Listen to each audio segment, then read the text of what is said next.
औदुंबर आणि हिरण्यकशिपू कथा. हिरण्यकशिपू हा एक क्रूर आणि गर्विष्ठ दैत्य होता. त्याने कठोर तप करून ब्रह्मदेवांकडून वर मिळवला होता की त्याला ना देव, ना मानव, ना प्राणी, ना दिवसा, ना रात्री, ना घरात, ना घराबाहेर मृत्यू येईल. त्यामुळे त्याला कोणीही मारू शकणार नव्हतं. पण त्याचा मुलगा प्रल्हाद मात्र विष्णू भक्त होता.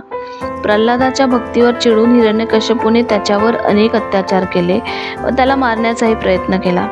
एके दिवशी हिरण्यकशिपू म्हणाला, तुझा देव आहे तरी कुठे? प्रल्हाद म्हणाला, तो सर्वत्र आहे, या खांबात सुद्धा. ते ऐकताच हिरण्यकशिपूने खांबावर लाथ मारली. त्या क्षणी खांबात प्रकट झाले नरसिंह, अर्धसिंह अर्धमानव रूपात.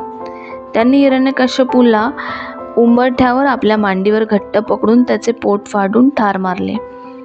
तेव्हा त्यांच्या नखात दैत्यांच्या विषाचा प्रभाव राहिला आणि महालक्ष्मीने औदुंबराची पिकलेली फळे आणून विष्णूंना ती नखात खुपसवायला सांगितली व त्या औषधांचा लगेच परिणाम झाला व विष्णूंच्या नखाचा दाह शांत झाला.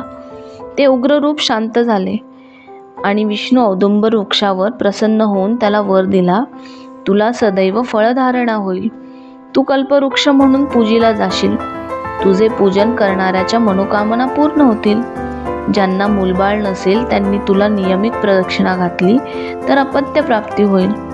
या कथेतून आपणाला शिकवण मिळते की अहंकार कितीही मोठा असो, भक्तीसमोर तो कायम सरतो आणि औदुंबरासारखा साधा वृक्ष जेव्हा भक्तीचं माध्यम बनतो तेव्हा तो सुद्धा कल्पवृक्ष बनतो.